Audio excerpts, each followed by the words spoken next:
এখন যেটা করব সেটা হচ্ছে আমাদের আজকের যে প্রথম ঘটনা সেটা আপনাদের জন্য শোনাবো, এবং এটা একটা ইমেইল। প্রতিদিনের মতো আজকেও আমি একটা ইমেইল দিয়েই শুরু করছি। ওকে, ইমেইলটি পাঠিয়েছেন আমাদের একজন লিসেনার। তিনি যেভাবে লিখেছেন আমি সেইভাবেই পড়ছি। কেমন লাগলো সেটা অবশ্যই আমাদের পেজগুলোতে এসে আপনি জানিয়ে দেবেন। লিখছেন, হ্যালো রাসেল ভাই, আমি রিয়াদ বলছি। আমি ইউরোপের একটি ছোট্ট দেশ এস্তোনিয়া থেকে লিখছি। আমি ভূত এফএমের একজন নিয়মিত শ্রোতা। চেষ্টা করি এপিসোডগুলো শুনতে, তবে সব সময় কাজের ব্যস্ততার কারণে শোনা হয় না। আমি আপনার সাথে যেই ঘটনাটি বলতে চাইছি সেটা আমার নিজের সাথে ঘটে যাওয়া একটা ঘটনা। ভালো লাগলে পড়ে শোনাবেন। আমার নাম রিয়াদ। আমি বর্তমানে ইউরোপের ছোট্ট একটি শহরে বসবাস করি, এবং এস্তোনিয়া ফিনল্যান্ড ও রাশিয়ার মাঝামাঝি অবস্থিত, যে দেশের লোক সংখ্যা মাত্র 13 লক্ষ। এদেশে আমি গত 2006 সালে অ্যানথ্রোপোলজির ওপরে মাস্টার্স করার জন্য আসি। বর্তমানে আমি এখানকার একটা শহর যেটার নাম হচ্ছে তালিন, সেখানে বসবাস করছি। আমার লেখাপড়ার বিষয়বস্তু এটার কারণেই আমাকে প্রায় সময় বিভিন্ন প্রত্নতাত্ত্বিক বিষয় নিয়ে রিসার্চ করতে হয়। কিছুদিন আগে আমার প্রফেসরের নির্দেশে আমি ও আমার সাথে আরো 3 জন মিলে তালিন শহরের পাশে ওল্ড টাউন নামে একটি জায়গায় যাই। বলে রাখা ভালো যে এই ওল্ড টাউন জায়গাটি আমাদের পুরান ঢাকার মতন, তবে এখানে খুব কম মানুষ বসবাস করে। বেশিরভাগ বাড়িগুলোই ফাঁকা, এবং দেখতে সবগুলো বাড়ি একই রকমের। বাড়িগুলোর পাশে বেশ কিছু পুরনো স্থাপনা। দিনের বেলায় দর্শনার্থীরা ভিড় জমায় এই স্থাপনাগুলো দেখার জন্য। আর দ্বিতীয় বিশ্বযুদ্ধের সময়কালের অনেক জিনিসপত্র এখানে এই শহরে পাওয়া যায়। সেদিন আমি ও আমার সাথে 3 জন মিলে আমরা একটি পুরনো স্থাপনার মাঝে প্রবেশ করি। যদিও এর আগে অনেকবার অন্য স্থাপনায় গিয়েছিলাম, কিন্তু গবেষণা করেছি, তবে এটা ছিল সম্পূর্ণ ভিন্ন, এক অন্যরকম অভিজ্ঞতা। স্থাপনাটি ছিল 4 তলা বিশিষ্ট। স্থাপনার ভেতরে সূর্যের আলো প্রবেশের কোনো জায়গা নেই, নেই কোনো জানালা, একটি মাত্র সিঁড়ি, তাও আবার এতটাই সরু যে একজন মানুষের উঠতে কষ্ট হবে। স্থাপনার আরেকটি চমক হলো সিঁড়িটি শুধু ওপরের দিকেই নয়, বরং মাটির গভীরেও চলে গেছে। মাটির নিচে রয়েছে আরো 2টি তলা। আমাদের প্রজেক্টটা ছিল মাটির নিচের তলার জিনিসপত্র তথ্য নির্ণয় করা। আমাদের 4 জন হাতে টর্চ নিয়ে কর্তৃপক্ষের অনুমতি সাপেক্ষে মাটির নিচতলায় সিঁড়ি বেয়ে চলে যাই।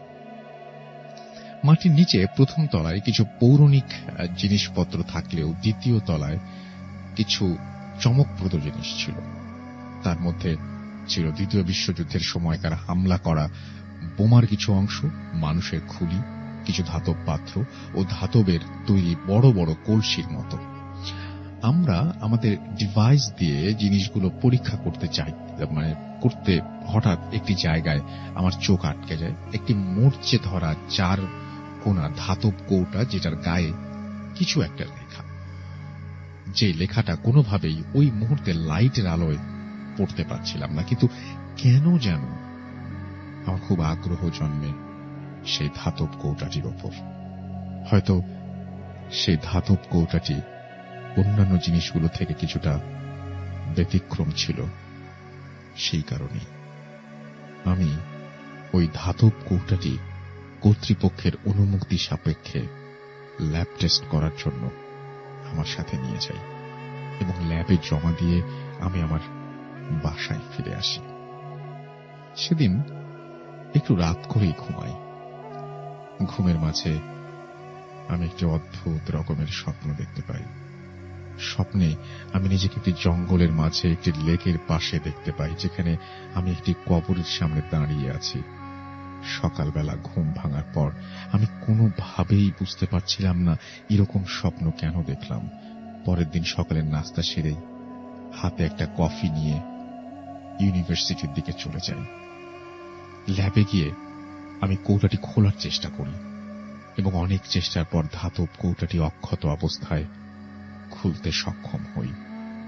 জং পড়ে থাকা সেই কৌটাটির ভেতর অনেক পুরনো একটি ছোট্ট কাগজ পাই, যেটা দেখতে কিছুটা পুড়ে যাওয়া কাগজের মতো, অর্থাৎ হলুদ রঙের কাগজে যদি অনেকদিন ভাঁজ করে রেখে দেয়া হয় তাহলে যেই লালচে ধূসর রং ধারণ করে সেই রকম। দেখে মনে হচ্ছে এটি দ্বিতীয় বিশ্বযুদ্ধ কিংবা তার আগের সময়কার। কাগজটি খোলার পর আমি একটি অদ্ভুত রকমের নকশা এবং কিছু লেখা দেখতে পাই। লেখাটি রাশিয়ান ভাষায় ছিল, আর আমি এই ভাষা জানি না বলে কাগজটি রাশিয়ান জানে এরকম একজন রিসার্চারের কাছে পাঠিয়ে দিল। সে কাগজটি স্ক্যান করে পরীক্ষা করতে শুরু করে। পরদিন সে আমাকে জানায় যে কাগজে রাশিয়ান ভাষায় তাদের পৌরাণিক এক দেবতার নাম এবং কিছু মন্ত্র আছে। সেই সাথে সেই নকশার কথা জিজ্ঞেস করলে জানা যায় এটি একটি জায়গায় নকশা, যেটা কিনা কেইলা নামে একটি গ্রাম নির্দেশ করে। এটা জানার পর এই বিষয়টি নিয়ে আমাদের টিমের আগ্রহ আরো বাড়তে থাকে। পরদিন সকালে কেইলা গ্রামের উদ্দেশ্যে আমরা রওনা দিই। নকশা থেকে পাওয়া ধারণা অনুযায়ী আমরা গ্রামের ভেতরে একটি জঙ্গল আছে, সেখানে যাই। আমরা জঙ্গলের ভেতর প্রায় 2-3 কিলোমিটার হাঁটতে থাকি শুধুমাত্র সেই নকশাটির পরিশেষ দেখব বলে। বলে রাখা ভালো, ওই গ্রামের মানুষজনের কাছ থেকে শোনা ওই জঙ্গলে নাকি দিনের বেলাতেও মানুষ যাতায়াত করে না, কি নাকি সমস্যা হয়। আর জঙ্গলটা গাছগাছালিতে এতটাই ঘন যে সূর্যের আলোটুকুও ঠিকভাবে পৌঁছয় না। অবশেষে নকশা অনুযায়ী জঙ্গলের মাঝে একটি জায়গায় রাস্তা শেষ হয়ে যায় এবং অন্য দিক থেকে রাস্তা এসে ঠিক একই জায়গায় মেলে। বলা যায় আমরা একটি গোল চত্বরে পৌঁছে যাই। আমাদের সেখানে ছোট্ট একটি লেক দেখতে পাই, কিন্তু লেকটা দেখার পরে আমার শরীরটা কেমন যেন করে ওঠে, কারণ ঠিক এইরকম দেখতে একটা লেক আমি গতকাল রাতে স্বপ্নে দেখেছিলাম। লেকের পানি থেকে কেমন যেন তীব্র দুর্গন্ধ বের হচ্ছিল, আর লেকের প্রায় শুকিয়ে যাওয়া পানি ছিল কালো বর্ণের। আমার টিমের একজন, যার নাম ছিল অ্যান্ড্রু, সে লেকের ঠিক দক্ষিণ পাশে দুটো গাছের মাঝামাঝি একটি উঁচু জায়গায় আবিষ্কার করে, যেটা কিনা নকশায় নির্দেশ করা ছিল। আর নকশায় এও বলা ছিল যে ওই উঁচু জায়গাতে দেবতার প্রাণ শক্তি লুকায়িত আছে। আমার টিমের অ্যান্ড্রু ছিল ক্যাথলিক আর বাকি দুজন ছিল নাস্তিক। তারা ডিসিশন নেয় যে তারা ওই উঁচু জায়গাটিতে ঘুরে দেখবে কি আছে, কিন্তু আমার কেন যেন খুব বেশি একটা ভালো লাগছিল না। বারবার গত রাতের স্বপ্নের কথা মনে পড়ছিল। খোঁড়াখুড়ি করার যন্ত্রপাতি দেওয়ার আগেই সে বলল, তোমরা যেখানে যাচ্ছ সেখানে যেও না, হয়তো আর ফিরতে পারবে না। কথাটি আমার মনে দাগ কাটল। আমার সাথে থাকা অ্যান্ড্রুও কিছুটা চমকে গেল। বৃদ্ধ আরো বলল, 5টি নাবালক শিশুকে জ্যান্ত পুঁতে ভুডোকে আরো শক্তিশালী করে রাখা হয়েছে। বলে রাখা ভালো, ভুডো একটি প্রাচীন রোমান শয়তান দেবতার নাম। আমরা ওই বৃদ্ধ কিছু বলার আগেই সে তার মতো চলে যায়। আমরা আমাদের মতো সেই নির্দিষ্ট লেকের পাশে গিয়ে আমাদের যন্ত্রপাতি নিয়ে দাঁড়ালাম। আজকে কেমন যেন লেকের পানি আরো বেশি দুর্গন্ধ আসছিল, আর সূর্যের আলো কম থাকায় কেমন যেন একটা অন্ধকারাচ্ছন্ন লাগছিল সবকিছু। খেয়াল করলাম চারপাশে খুব নিস্তব্ধ, এমনকি পাখির ডাকও শোনা যাচ্ছিল না। খুব স্তব্ধতা বিরাজ করছে ওই জায়গাটার চারপাশে। যাই হোক, আমরা আমাদের কাজ শুরু করে দিলাম। যেহেতু জায়গাটা জঙ্গলে, কারো ব্যক্তিগত প্রপার্টি নয়, তাই মাটি খোঁড়ার জন্য কোনো অনুমতি নেওয়ার প্রয়োজন হয়নি। মাটি খোঁড়ার আগে আমরা আবারও সেই নকশার কপিটা বের করে জায়গাটি ঠিক করে নিয়েছি, নিশ্চিত হয়ে নিয়েছিলাম। তারপর আমরা 4 জনই মাটি খোঁড়া শুরু করলাম। প্রায় ঘন্টাখানেক মাটি খোঁড়ার পর সবাই ক্লান্ত হয়ে পড়ি। ছোট একটা বিরতি নিয়ে আবার কাজ শুরু করব বলে আমরা সিগারেট ধরাই। চারপাশের স্তব্ধতা আমাদের কেমন যেন শিহরণ দিচ্ছিল। এর আগেই এইরকম প্রত্নতাত্ত্বিক জিনিস নিয়ে কাজ করেছি, কিন্তু এবারেরটার মতো আগে কখনো এমন থ্রিল অনুভব করিনি। বারবার মনে হচ্ছিল মাটি খোঁড়ার কাজ আমাদের না, আর তাছাড়া প্রফেসর জানলে আমাদের জন্য সমস্যা হয়ে দাঁড়াবে। যাই হোক, সিগারেট শেষ করে আমরা আবার কাজে ফিরলাম। তবে এবার যা দেখলাম তার ছিল আমাদের জন্য অবিশ্বাস্য। মাটি খোঁড়ার আগে উঁচু জায়গাটি যেমন ছিল এখনো তেমনি আছে, একটা খোঁড়ার দাগও নেই। বিষয়টা আমাদের কাছে প্রচন্ড অবাক লাগলো। 4 জন মিলে 1 ঘন্টা খোঁড়ার পর মাটিগুলো আবার সেই জায়গায় পাশে ফেলেছিলাম, কিন্তু সেই চিহ্ন নেই। সত্যি অবিশ্বাস্য। এই অবাক করা বিষয়টা কেউ বিশ্বাস করতে পারছিলাম না, তাই আমাদের নিজেদের মাঝে কথা কাটাকাটি শুরু হয়ে যায়। এদিকে সন্ধ্যা হওয়ার উপক্রম। আমরা সেদিন আর কাজ না করে সেখান থেকে ফিরতে শুরু করলাম। ফেরার পথে যন্ত্রপাতি গুলো যার যার কাঁধে তুলে নিলাম। গাড়ি পর্যন্ত আসতে প্রায় 1 কিলোমিটার হাঁটতে হবে। আমি আবার সেই যন্ত্রপাতি কাঁধে নিয়েছিলাম।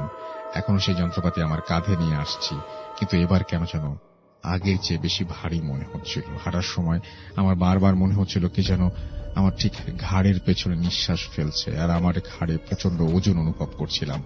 বারবার চমকে উঠছিলাম আমাদের পেছনে কারো হেঁটে আসার আওয়াজ শুনে। শুকনো পাতার ওপর পা ফেললে যেমন মড়মড় আওয়াজ হয়, ঠিক সেই আওয়াজ আসছিল আমাদের পেছন থেকে। আমাদের পাশে ঝোপের মাঝ দিয়ে কি যেন দৌড়ে গেল এবং আওয়াজ হচ্ছিল। আমাদের বুঝতে বাকি রইল না যে আমরা কোনো খারাপ একটা জায়গায় চলে এসেছি। এসব থেকে পরিত্রাণ পাওয়ার জন্য আমরা খুব দ্রুত পা চালালাম, কিন্তু যেখানে 1 কিলোমিটার পথ হওয়ার কথা 15-20 মিনিটে সেখানে 1 ঘন্টা হাঁটার পরে আমরা গাড়ির কাছে পৌঁছাতে পারলাম না। আমরা 4 জনই প্রচন্ড ঘামছিলাম। গাড়ি স্টার্ট দিয়ে আমাদের টিম মেম্বার প্যাট্রিক এক টানে গাড়ির স্পিড বাড়িয়ে দিল। তখন আমরা জঙ্গল পেরিয়ে গভীর গ্রামে, যেই দেশে মোট 13 লাখ মানুষ বাস করে, সেই দেশের একটি অজপাড়াকা গ্রামে কজনই বা বাস করতে পারে সেটা খুব সহজে অনুমান করা যায়। আমাদের গাড়ি থেকে আমরা আশেপাশে কোনো বাড়ি দেখতে পাচ্ছিলাম না। অনেক দূরে উঁচু গির্জা ছাড়া আর কিছুই চোখে পড়ছিল না। কেমন যেন গাড়িটা খুব ভারী হয়ে গিয়েছিল। গাড়ির স্পিড কোনোভাবেই বাড়ছিল না। মনে হচ্ছিল একটা কিছু গাড়িটাকে পেছন থেকে টেনে ধরেছে। মোটামুটি বেশ কিছুক্ষণ পর আমরা শহরে প্রবেশ করি। সেদিন রাতে আমি এক মুহূর্তের জন্য ঘুমোতে পারিনি। বারবার সেই স্বপ্ন আর স্বপ্নের সাথে মিলে যাওয়া জায়গাটির কথা মনে পড়ছিল। পরদিন সকালে জানতে পারি আমাদের সাথে থাকা আর একজন টিম মেম্বার টেরেন্স গত রাতে সিঁড়ি থেকে পড়ে পা ভেঙেছে, আর অ্যান্ড্রু প্রচন্ড জ্বর। প্যাট্রিকের সাথে কথা বলার পর জানতে পারলাম যে প্যাট্রিক নাকি সেদিন জঙ্গল থেকে ফেরার পথে এক অদ্ভুত রকমের জিনিস দেখে, যেটা কিনা সারা গায়ে ছোপ ছোপ দাগ, মুখটা কিছুটা ঘোড়ার মতো, আর হামাগুড়ি দিয়ে সেই উঁচু জায়গা থেকে পেছন পেছন আসছিল। অ্যান্ড্রু সুস্থ হবার পর ওর কাছ থেকে জানতে পাই আমি যেই স্বপ্ন দেখছিলাম ও নাকি সেম স্বপ্ন দেখেছিল, কিন্তু লজ্জায় কাউকে কিছু বলতে পারেনি। তখন বুঝতে পারি কেন অ্যান্ড্রু সেদিন যেতে চাইছিল না। কিন্তু দুজন একই রকম স্বপ্ন দেখা আবার বাস্তবে সেটার সাথে মিল পাওয়া সবকিছুই কি কাকতালীয়? আর প্যাট্রিকের বর্ণনা দেয়া সেই অদ্ভুত জিনিসটির ব্যাখ্যা, এগুলো সবই কি মিথ্যা? পরে আমরা স্থানীয় লোকজনদের কাছে জানতে পারি দ্বিতীয় বিশ্বযুদ্ধের সময় অনেক লাশ ওই জঙ্গলের মাঝে লেকে ফেলা হয়েছিল, আর তারও আগে লেকের ওপর উঁচু জায়গাটাতে কজন মহিলা 5টি বাচ্চাকে জ্যান্ত পুঁতে ফেলেছিল তাদের ভুডো নামের দেবতাকে সন্তুষ্ট করার জন্য। আর তারপর থেকেই ওই জায়গাটি অভিশপ্ত জায়গা হিসেবে পরিচিত আর পরিত্যক্ত ঘোষণা করা হয়। আমরা এখনো যখন সেই দিনটির কথা ভাবি, তখনই আমাদের সেই রহস্যের হাতছানি দেয়। আমি এখনো আমার স্বপ্ন আর বাস্তবতার কোনো ব্যাখ্যা, কোনো সুরাহা পাইনি। এই ছিল ঘটনা, এবং আশা করছি যে এই ঘটনাটি আপনাদের ভালো লেগেছে, এবং ভালো লাগলে অবশ্যই আমাদের জানাবেন। ইয়েস, বিশ্বাস করা বা না করাটা আপনার ব্যাপার। You are listening to radio ফুরতেরাট এফএম। আমাদের সঙ্গে আছেন আহমেদ বাবু এই মুহূর্তে, এবং আমরা কোনো কথা না বাড়িয়ে সরাসরি চলে যাব তার কাছে, তার ঘটনা শোনার জন্য। আপনারা সবাই অধীর আগ্রহে বসে আছেন, আমি জানি, আমিও অধীর আগ্রহে বসে আছি। চলুন সরাসরি চলে যাই তার কাছে। জি ভাই, আসসালামু আলাইকুম। ওয়ালাইকুম আসসালাম রাসূল ভাই। জি। আমি কাহিনীতে চলে যাব সরাসরি। আর এই কাহিনীটা আমাকে বলেছে হচ্ছে সুনীল, ওর দাদার আমলের কাহিনী। সম্ভবত এটা তখন নাকি আপনার দেশ বিভাগের আগে ভারতবর্ষ ছিল সে সময়কার কাহিনী। তো এই কাহিনীটা হচ্ছে যে একটা জমিদার বাড়ি, এটা হচ্ছে ময়মনসিং এর এদিকে ছিল আর কি, ময়মনসিং এর দিকটাতে। তো তখন ভারতবর্ষ আর কি বড়, এবং যে কাহিনী বলেছে তার দাদা সেই সময় ওই তাদের জমিদারি প্রথাটা উঠে যাচ্ছে আর কি, তখন উঠে গেছে। এবং সম্পত্তি ভাগ হয়েছে। যে এরকম সময় তার দাদা শহরে ছিল আর কি, কলকাতায় ছিল। তার দাদার ডাক পড়ে আর কি, যে বলে যে তোমার সম্পত্তির এটা ভাগাভাগি করে তুমি তোমার যা যা আসে সেগুলো নিয়ে যাও আর কি। তো ওর ফ্যামিলিতে দুঃসম্পর্কের কিছু আত্মীয় ছিল এবং ওর দাদা ছিল আর কি সেখানে, সেই ইসে আর কি। তো শুনলে দাদা যখন নাকি ময়মনসিং এ আসে, তার কলকাতার জব ছিল, চাকরি ছিল, তিনি চাকরি করতেন আর কি। তো সেই সময়টা আর কি ওই জায়গাটা আর কি বেশ পাহাড়ি টাইপের ছিল, মানে খুব বেশি মানে মানে একটু জঙ্গল ঘেরা, পাহাড় টাহাড় আছে এবং মানে বেশ বন্য পরিবেশ আর কি।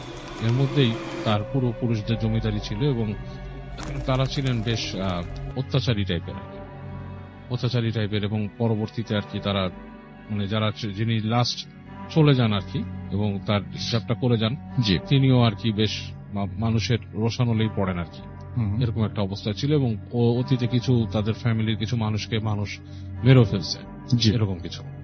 যাই হোক, শুনলে দাদা যখন ওখানে যায় তখন যে দেখে যে পরিবেশটা মোটামুটি, তখন আর জমিদারির ব্যাপারটা নেই ওখানে।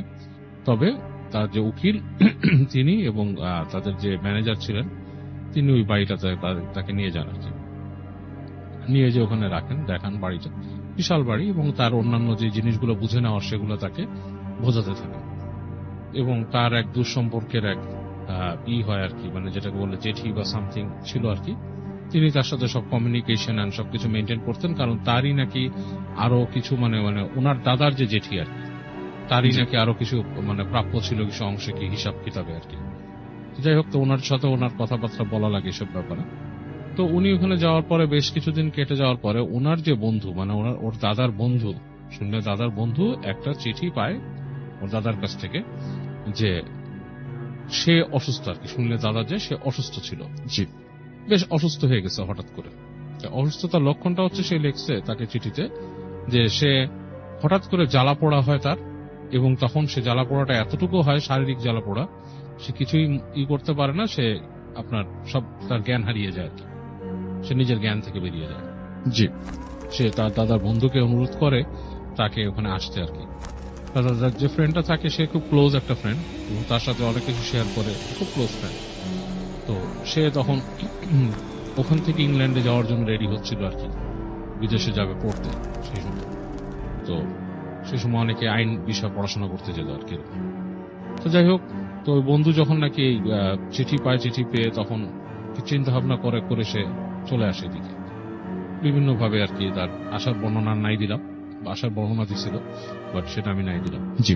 তো বিভিন্নভাবে চলে আসে। আসার পরে সে যে তার বন্ধুর সাথে দেখে, বন্ধুকে দেখতে পায় যে সে একটা রুমে শুয়ে আছে, বেশ আগের থেকে বেশ শুকায় টুকায় গেছে, চোখের নিচে কালি পড়ছে।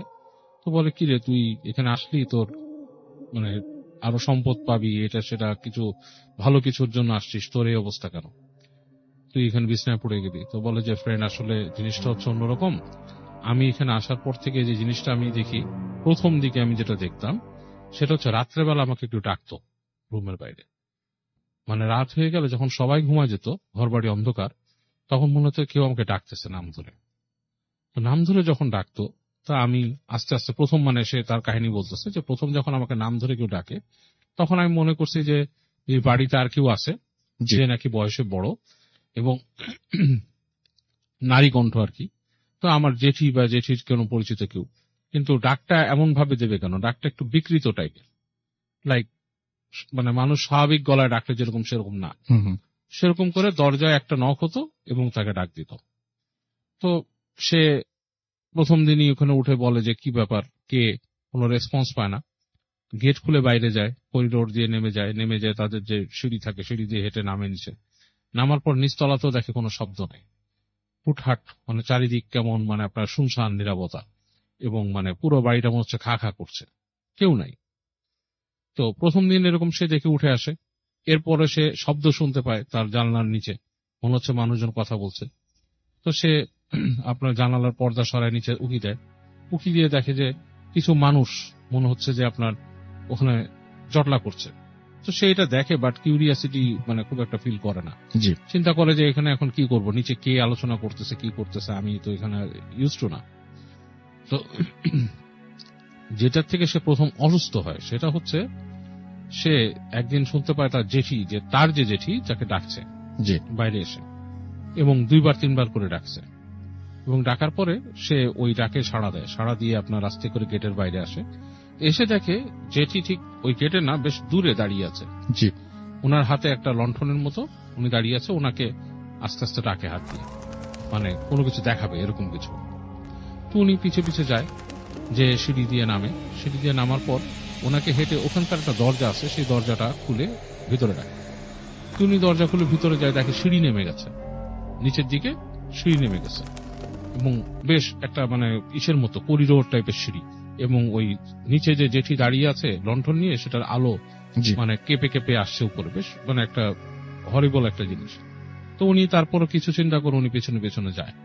তো যাওয়ার পরে দেখে যে একটা দরজা, ওই দরজার সামনে তিনি যখন দাঁড়ায়, জেঠিও দাঁড়ায় আছে, এবং দেখে যে ওখানে যে একটা শব্দ আসছে লাইক ভেতর থেকে, লাইক হুম হুম, মানে বেশ একটা মানে বেশ গম্ভীর একটা গর্জনের মতো আসছে, লাইক কোনো প্রাণী যদি গজরাতে থাকে এরকম জি এরকম একটা শব্দ আসছে। তো উনি বেশ ভয় পেয়ে যায়, কারণ ওই বদ্ধ জায়গা থেকে যে গর্জনটা আসে ওনার কাছে বেশ ভয় লাগে।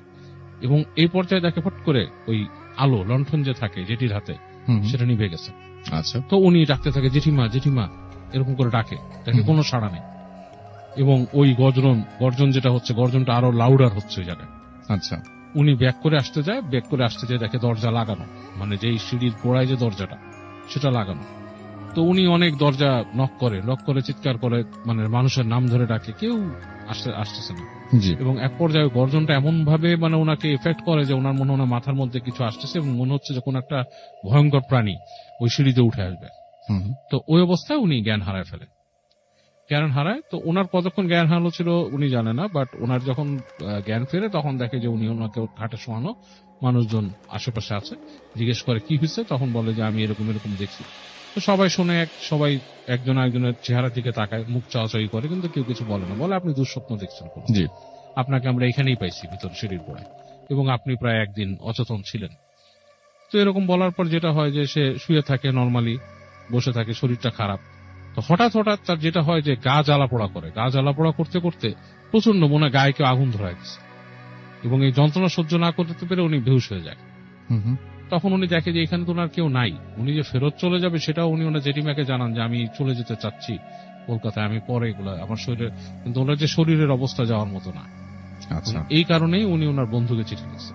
তো ওনার বন্ধু আসে, বন্ধু ওনার কথাগুলো শুনে বলে চল আমি দেখি তোর কি অবস্থা, আমরা পারলে তোকে নিয়েই যাই এখান থেকে, কি ঘটনা। হুম তো বন্ধু যেটা করে, ওনাকে রেখে ওর দাদার ফ্রেন্ড যে, সে একটু মানে ওই জায়গায় ঘোরাফেরা করার চেষ্টা করে, হুম করে মানে কি ঘটনা এরকম কেন, ও যেখানে দরজার কথা বলছিল ওখানে যে উনি একটা দরজা দেখে নেমে যে, কিন্তু দরজাটা তালা মারা, দরজাটা তালা লাগানো।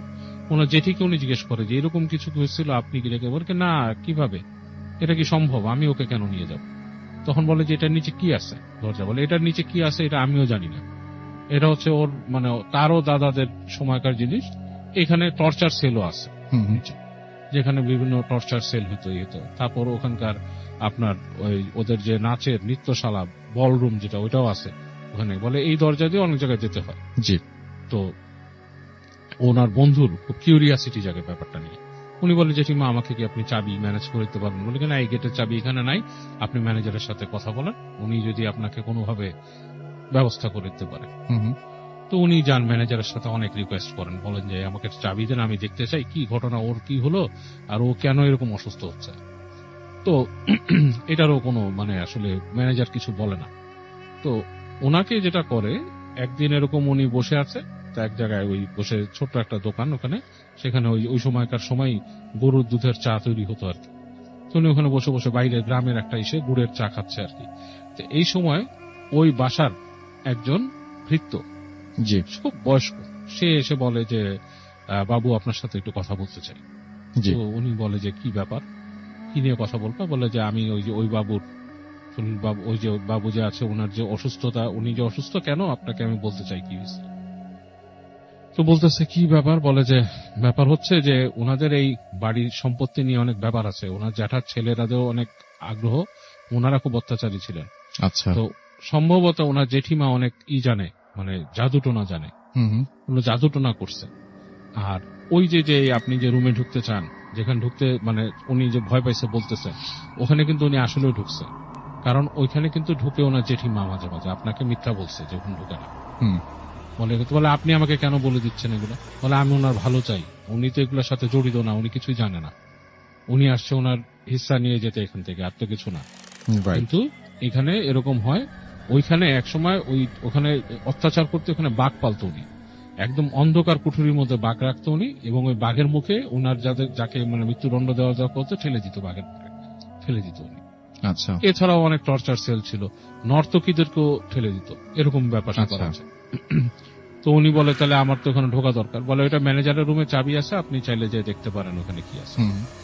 তো ওনার বন্ধু যেটা থাকে উনি খুব মানে করে ম্যানেজারের যে রুম থেকে একদিন ওই কাজের লোকের সহায়তায় চাবিটা উনি ম্যানেজ করে এসে উনি ওই রুম খুলে ঢুকে নিচে যে দেখে আসলেই ওই যে ওখানে যে নামছে মানুষ, পায়ের ছাপ মানে ধুলার মধ্যে পায়ের ছাপ, যে মানে এবং বোঝা যাচ্ছে যে এখান থেকে মানুষ ওঠানামা করে, যে এরকম একটা ব্যবস্থা আছে। তো উনি ওই চাবিটা নিয়ে তো আর ওখানে রেখে দিতে পারবে না, উনি ঢুকে যে ওই রুমগুলো দেখে। জি। রুমগুলো দেখে আসার পরে উনি চুপচাপ চাবি রেখে চিন্তা করে যে ওনার বন্ধুকে নিয়ে উনি চলে যাবেন ওখান থেকে। তো যেটা হয় রাত্রেবেলা, ওই দিন রাতে আর কি উনি ঘুমাচ্ছেন, উনিও ওইরকম শব্দ পান যে ওনার গেটকে নক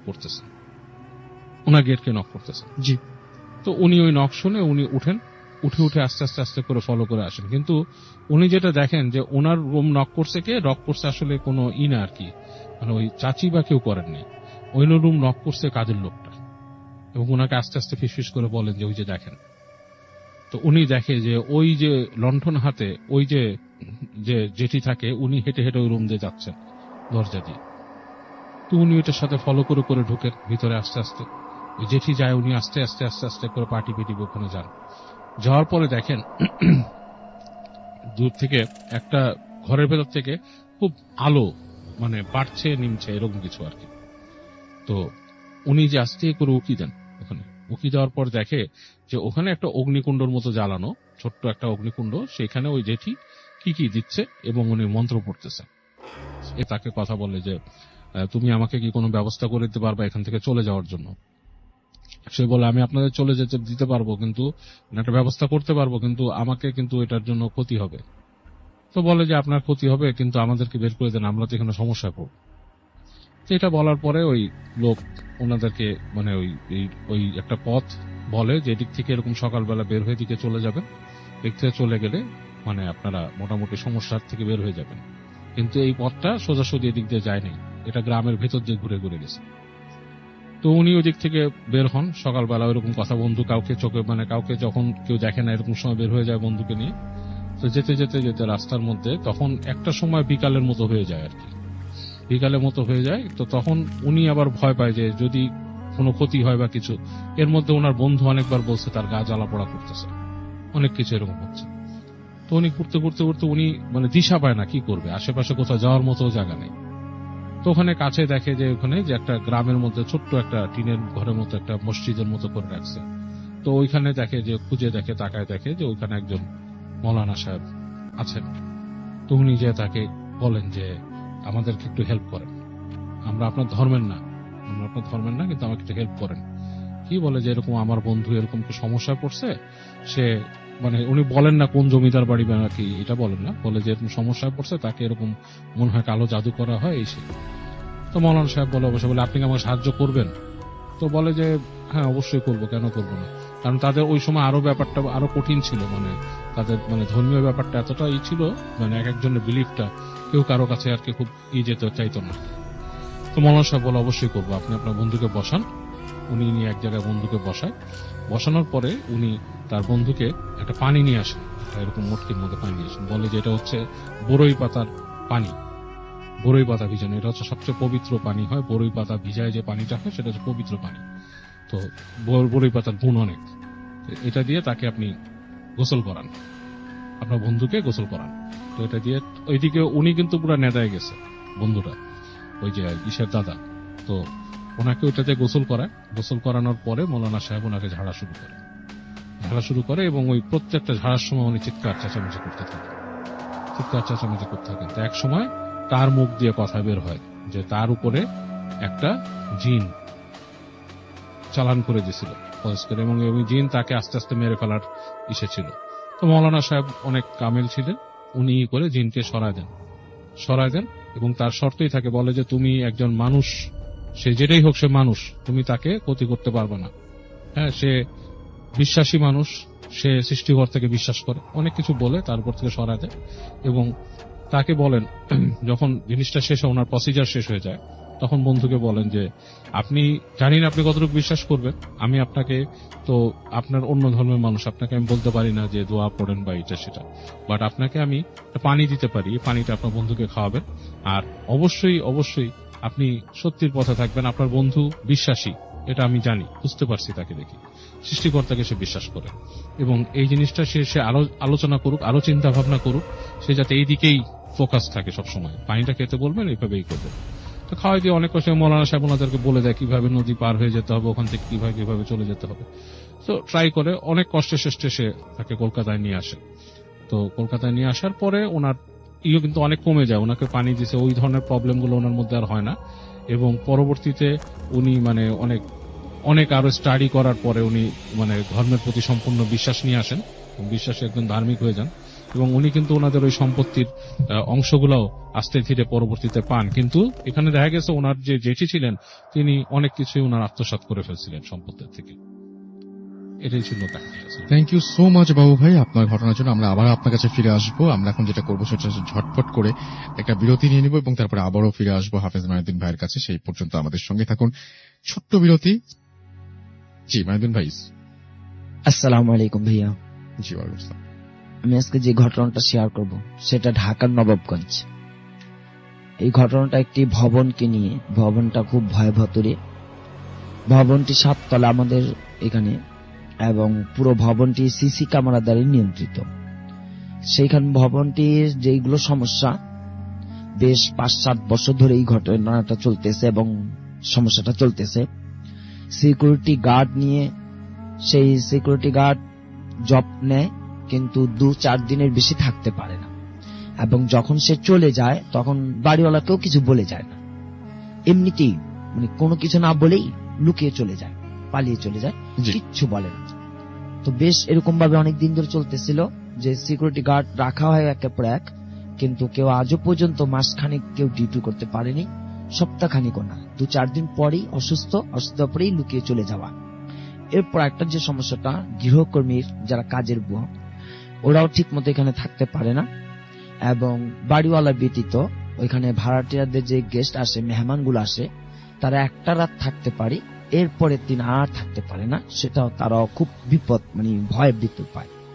তো এই বাড়ির এরকম সমস্যা নিয়ে এবার যা ঘটছিল গত সপ্তাহে, তো দারোয়ান উনার পরিচিত খুব নিকটবর্তী লোক, উনি এই জন্যই পরামর্শ দিয়ে রাখছে যে আপনাকে আমি রাখলাম, শুধু আমাকে বলতে হবে যে আপনি যদি চাকরি ছেড়ে চলে যান কেন যাবেন, এবং এই বাড়ির সমস্যাটা কোথায় আমাকে বলে যেতে হবে। যদিও না করেন, যদি আপনার দ্বারা সম্ভব না হয়, তাহলে কিন্তু আমাকে বলে যেতে হবে যে আপনি কেন আমার বাসাতে চাকরি করবেন না। এই জন্য উনি উনার খুব কাছের একজন নিকটবর্তী আত্মীয়কে উনার একটি চাকরিতে নেয়। তো ঘটনা হচ্ছে গত সপ্তাহ শনিবার দিন উনি সকালে আসেন তার বাড়িতে চাকরিতে। রাত্রিবেলায় যে ঘটনা হয়, উনি বললেন যে আমি রাত 8টার দিকে 7 তলার উপরে যে ছাদ, সেই দরজাটা আমি তালা বদ্ধ করে দেই, এবং রাত 12টা 15 নিচের তলার মেন দরজা যেটা, আমি ওটাও বন্ধ করে দিই। এবং আমি আমার ঘরের ভিতরে বসে খাওয়া দাওয়া শেষ করে রাত 1:30 বাজে আমি যখন আর কি ঘুমাতে যাবে, সেও দেখে যে মনিটরের মধ্যে হঠাৎ করে তার চোখ গেছে যে বাড়ির ছাদের উপর যে দরজাটা 8টার দিকে তালা দেওয়া ছিল, সেটা নিজ থেকে খুলে যাচ্ছে, অটোমেটিক আপনি খুলতেছে। উনি তাকিয়ে রইল যে মনিটরটার দিকে, যে ছাদের গেটটা খুলতেছে কে, কিন্তু কোনো মানুষ সে দেখতেছে না, দরজাটা পুরো খুলে গেছে। উনি পরে ভাবলেন যে হয়তো মানুষ উঠে গেছিল, দরজা খুলে বন্ধ করা হয় নাই, তাহলে চাবি নিয়ে আমি যা বন্ধ করে দিয়ে আসে পড়ি। উনি হাতে চাবি নিলেন এবং উনি ওই দরজা বন্ধ করতে যাবেন, ছাদের দরজাটা। উনি বললেন যে আমি যখন উপরে উঠতেছি দোতলা থেকে, আমার শরীরটা কেমন সিম লাগতেছিল, মানে খুব ঠান্ডা আর ভয় লাগতেছিল, ফুলে যাচ্ছিল। তারপর আমি ভাবলাম যে না, দরজাটা কেউ হয়তো মানুষই খুলছে, অন্য কোনো কিছু না। উনি বললো যে আমি হাঁটতে 5 তলা পর্যন্ত গেছি। এরপরই 5 তলাতে একটা ঘটনা যেটা হয় উনার, বলে যে 3 তলা থেকে আমাকে ডাক দেওয়া হয়েছে, সুলতান নিচে নেমে আয়, উপরে যাস না। তখন উনি বললো যে আমি যে উকি দিয়ে দেখলাম যে আমাকে কে ডাকলো, বাড়িওয়ালার যিনি বাবা ছিলেন উনি তো মারা গেছেন, কিন্তু ঠিক উনার মতো এইরকম 3 তলাতে আমি উকি দিয়ে দেখি বাড়িওয়ালার বাবা নিচে দাঁড়িয়ে, মানে নিচ থেকে নামতেছে, 3 তলা থেকে নিচের দিকে নামতেছে, আর আমাকে বলতেছে সুলতান নিচে নেমে আয়, উপরে যাস নে। তা আমি তো অদ্ভুত হলাম যে বাড়িওয়ালার বাবা তো নেই, উনি নিচে কেন? আমি খুব তাড়াহুড়ো করে, উনি বললো যে আমি খুব তাড়াহুড়ো করে নিচে যাচ্ছি, কিন্তু যাওয়ার সময় আর ওনাকে দেখিনি। পরবর্তীতে উনি বললো যে আমি আমার রুমে আসলাম, আমি আমার ঘরে এসে বসে দাঁড়ালাম, কিন্তু আমি দেখতেছি যে এরকম যখন আমার রুমে এসে বসলাম, উপর থেকে 3-4 জন লোকের যে নিচে নামে আসতেছে খুব দ্রুত ভাবে, এই হাঁটার শব্দ আমি পাচ্ছি এবং হই হুল্লোড় কিছু কথাবার্তার চিল্লাচিল্লি আওয়াজ পাচ্ছি। তা আমি ভাবলাম যে উপর থেকে আবার এখন কে আসতেছে। তো উনি ওনার ঘরের রুমের দরজার সামনে দাঁড়ালো দেখার জন্য, যে আসলে তো আমার কাছে আসবে, যেহেতু দরজা আমারই খুলতে হবে। উনি অপেক্ষায় দাঁড়িয়ে থাকলো যে কে আসতেছে এরকম হুড়োমুড়ি করে। উনি বলল যে ওই মুহূর্ত থেকে আমার পেছনে দাঁড়িয়ে সেই বাড়িওয়ালার বাবা আমাকে বলতেছে, সুলতান আমার মা বেঁচে নেই, আমার মা মারা গেছে। উনি আর কি এই কথা শোনার সাথে সাথে বললেন যে আমি সেখানে কিছুক্ষণ, মানে অল্প কিছুক্ষণের জন্য, ঘন্টাখানেকের জন্য আমি জ্ঞান হারিয়ে ফেলি, আমার জ্ঞান থাকে না। আবার আমি যখন উঠি তখন ফজরও এখনো হয়নি, 4টা 4:30 বাজবে। বলে আমি শুধু ওই কথাটা, যে আমাকে যখন দেখলাম যে দাঁড়িয়ে সিঁড়ির থেকে নিচে কেউ আসতেছে কথা বলতে বলতে, অনেকগুলো 3-4 জন, আমি ওইখানে দাঁড়ানো, সে আমার পেছন থেকে তার ঠিক বাড়িওয়ালার বাবার মতোই দাঁড়িয়ে বলতেছে, সুলতান আমার মা মারা গেছে। ওই কথা শোনার পরে আমি যখন আবার উঠলাম, ঠিক 4টা 4:30টার দিকে উনি বলতেছে ওই একই রকমই সিঁড়ির থেকে নামার লোক শব্দ, কিন্তু নামে না। উনি বলতেছেন নামে না, কিন্তু শব্দ আমি দেখতেই আছি যে হ্যাঁ এরকম হাঁটার শব্দ। পরবর্তীতে উনি এরকম উপরে যে দেখবেন যে কি ঘটনাটা, বলছেন আমি আর উঠতে পারিনি, আমি অসুস্থ হয়ে পড়ি। পরবর্তীতে যখন উনি খুবই গুরুত্বপূর্ণ অসুস্থ, মানে অবস্থা খুবই খারাপের দিকে ভয়, তখন আমিও সেখানে যাই। তো সেই বাড়িটা পুরো আমি দেখি, খেয়াল করি। পর সেইখানে একজন ভাড়াটিয়া ছিলেন 5 তলার 6 তলার উপরে, 6 তলার উপরে ভাড়াটিয়া যে ছিলেন, খুব পুরাতন উনি আমার কাছে সেই কথাটা, দারোয়ানের কথাটা, এই বাড়ির কথাটা আমাকে শেয়ার করলো, যে এই বাড়িতে 6 তলার উপরে যে বাড়িওয়ালার বাবা মারা গেছে তার মা থাকতো। বাড়িওয়ালার বাবা প্রথম মারা যায়, কিন্তু ওনার মা ওনার ছেলের কাছে এরকম থাকতো, কিন্তু ওনার কোনো সেবা কোনো কিছুই খ্যাতমত ছিল না, অবহেলিত ছিল তার। এবং সে যে সকালে ফজরের আগে উনি মারা যান, তাদের কোনো খবর ছিল না। যখন দুপুর বেলায় তাকে খাবার দেওয়ার জন্য যাওয়া হয়, তখন দেখে যে উনি ইন্তেকাল করেন। ওই সবাই দুপুরের পরে আর কি খবরটা পায় উনি দুনিয়াতে নেই। তো ভাড়াটিয়া বলল যে উনার দাদুর, মানে ছেলেটার যে মুরব্বিটার বরদোয়া অভিশপ্ত পুরো বাড়িটা একেবারে ছড়ান, যার কারণে কেউই থাকতে পারে না সঠিক মতে, এবং খুব ভয়াবহ লাগে সবার কাছে, খুব ভয়, বাড়িটা খুব ভার হয়ে থাকে। উনি বারবার বলতেছে বাড়িটা একটা অভিশপ্তের বাড়ি, কেননা একজন অভিভাবক হয়ে সে কখনো কারো সেবা পান নাই। ইন্তেকালের সময় উনি কাউকে কাছে পান নাই। যখন মারা গেছে খুব ভোরবেলায়, দুপুর বেলা সবাই জানতে পারে উনি দুনিয়াতে নেই। এই ভাইয়া ছিল ঘটনা। থ্যাংক ইউ সো মাচ আপনার ঘটনার জন্য। আপনাকে অনেক ধন্যবাদ। আমরা চলে যাব এখন বাবু ভাইয়ের কাছে, এবং বাবু ভাইয়ের কাছ থেকে আরেকটা ঘটনা শুনে আসবো। আশা করছি এই ঘটনাটা আপনাদের ভালো লাগবে। চলুন শুনে আসি। রাসেল ভাই, এই কাহিনীটা হচ্ছে আপনার সাগরের কাহিনী। এটা হচ্ছে মোহাম্মদপুরের একটা জায়গা, দ্যাট ইজ অ্যাকচুয়ালি মোহাম্মদপুরের একটা জায়গা, আর স্পেসিফিকলি বলার কিছু নেই। আচ্ছা যাই হোক, ওদের ঠাকুরদের বাসা যে জায়গা, সেই বাসার মানে অপোজিটে যে রাস্তার পাশের একসময় ছিল নদী। জি। এখন সেখানে শহর হয়ে গেছে, মানে বিল্ডিং টিল্ডিং অনেক কিছু অবস্থা। তো ওই রাস্তার মোড়টা সম্পর্কে সবার কাছেই ও শুনতো, ওর মুরব্বীরা, যে রাতের বেলা যখন নাকি ওরা হাঁটতো ওদিক দিয়ে, ওনারা যখন হাঁটতেন, ব্যাকিন আমিও মনে হয় তখন ছোট, হয়তো স্কুলে পড়ি, এরকম সময়কার কথা। তো তখন আমি কিন্তু ওদিক দিয়ে গেছি, রাসেল ভাই নিজে সাইকেল চালায় তখন গেছি ওদিক দিয়ে। আমার ভয় লাগতো না, আমি কিছু দেখি নাই। বাট ওর মুরব্বীরা নাকি বলছে ওখানে নাকি অনেক কিছু দেখতো তারা। দেখা জিনিসের মধ্যে অনেকে দেখছে যে মাথা ছাড়া মানুষ রাস্তা দিয়ে হাঁটতেছে, এরকম কিছু। তো সাগর ওখানে থাকে, তাদেরই বাড়ি। সে তাদের বাড়িতে যেটা এক্সপিরিয়েন্স করতো যে হচ্ছে তাদের তো মনে হতো ওর কাছে যে ও প্রায় রাস্তার মধ্যে শব্দ শুনতো আর কি, জি এটা ওইটা বিভিন্ন রকমের শব্দ, মানে উইয়ার্ড শব্দ। আবার ওর কাছে মনে হতো মাঝে মাঝে যে ওদের যে জানালার মধ্যে কেউ রাতের বেলা মানে জানালার ওই পারে কেউ আছে এরকম লাগতো। তো ও ভয়ে ভয়ে ঘুমায় যেত। তো একদিন যেটা হয়েছে, ওর পরীক্ষার আগে ও মানে সাধারণত রাত করে পড়তো না গভীর রাতে, বাট ওই দিন সে মানে রাত করে পড়ার চিন্তা করছে, কারণ বন্ধুরা পড়ে এবং তার প্রিপারেশন ভালো ছিল না, সামনেই ম্যাট্রিক পরীক্ষা। তো ও চিন্তা করে কি যে ওই দিন ও রাত জেগে পড়বে। তো রাত জি। জেগে পড়ার যাতে রাত জাগার অভ্যাস নেই রাসেল ভাই, তারা কিন্তু সহজে জাগতে পারে না, তারা ঘুমে একদম মানে অবস্থা খারাপ হয়ে যায়। তো সাগরও চেষ্টা করছিল, কিন্তু তার অবস্থা একদমই খারাপ হয়ে যাচ্ছে। তো একসময় সে চিন্তা করলো ধূপ ঘুমায় পড়ে।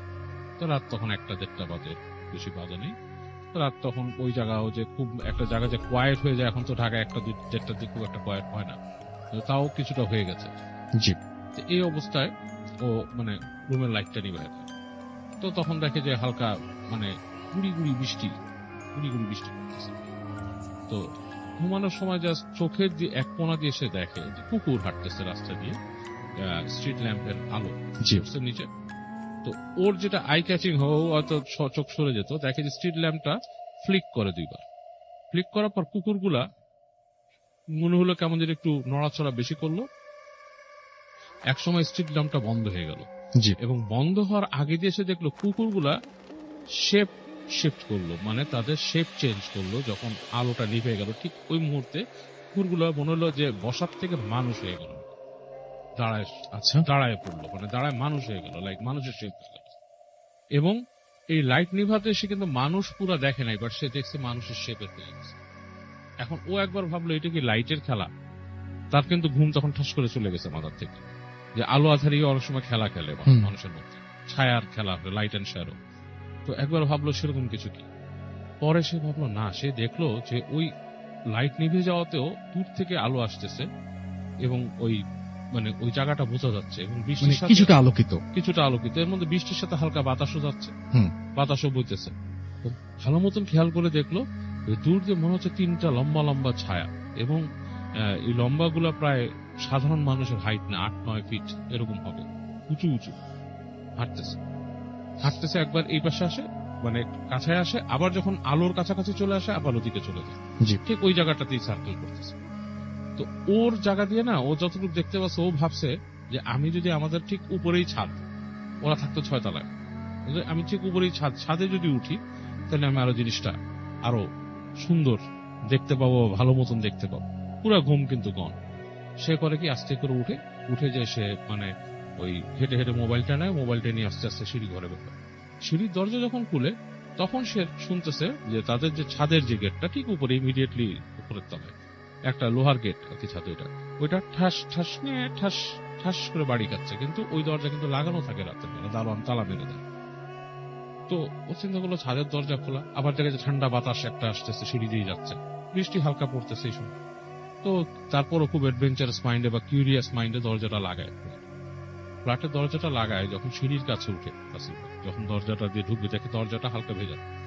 এই সময় সে দেখে সিঁড়ির এখান থেকে লম্বা লম্বা এরকম ছায়ার মতো মানুষ, লাইক ছায়ার মতো জিনিস, মানুষ বললে ভুল হবে, শেপটা মানুষের মতো, এর জন্য তাই বলছি। উপরের অংশটা বোঝা যায় না যে কি চেহারা বা কিছুই বোঝা যায় না, পা দুটো বোঝা যাচ্ছে লম্বা লম্বা। এগুলো খুব সুইফটলি, মানে ম্যাটার অফ লাইক, মানে খুব স্পিডে, লাইক খুব যেমন ফাইটার জেট যেরকম স্পিডে যায়, জি সেরকম তার পায়ে যে সাত করে পাস করে চলে গেল নিচে, মানে 1 সেকেন্ডের জন্য গেটে, এবং পরবর্তী সেকেন্ডে তাকে পাস করে সিঁড়িতে নেমে গেল। এবং ওগুলো নামার সাথে যে বাতাস, সে বাতাসও তার গায়ে লাগছে, এবং ও তো ওখানে ফ্রিজ হয়ে যায়, ও আর কোথাও ওঠার চিন্তাও করতে পারে না। পরের সেকেন্ডে দেখে আবার তার সামনে দিয়ে উঠে চলে যায়, উঠে ঠিক ছাদের ওই গেট দিয়ে। এইবার যখন ছাদের গেট দিয়ে উঠতেছে, তখন দ্রিম করে ছাদের গেটটা বন্ধ হয়ে যায়, একদম খুব জোরে জি জোরে বাড়ি দিয়ে ছাদের গেটটা বন্ধ হয়ে যায়। তো ও তখন এটা আর সহ্য করতে পারে না, বাসার ভিতরে চলে আসে, এসে বাসায় শুয়ে পড়ে, শুয়ে কাঁপতে কাঁপতে যতটুকু দোয়া দুরুদ পারে পড়তে পড়তে সে ঘুমিয়ে যায়। হুম সকালবেলা তার ফ্যামিলি তাকে দেখে প্রচন্ড জ্বর মাথার মধ্যে, এবং এই জ্বর অবস্থায় তার মনে করেন যে মানে কঠিন অবস্থা, মানে তার পরীক্ষা দেওয়ার মতো অবস্থা নাই, মানে তার এটা মানে টেস্ট পরীক্ষা ছিল সম্ভবত, মানে একটা ছুটি হয় না ম্যাট্রিক পরীক্ষার আগে, জি, জি, জি, জি, সেরকম জি। পরীক্ষা, এরকম অবস্থা নাই। তো ওর বাবা মা আমাকে বলে যে জ্বর আসছে, ডাক্তার দেখায়, এবং বাবা আমাকে স্কুলে বলে যে আমার এরকম এরকম হয়েছে।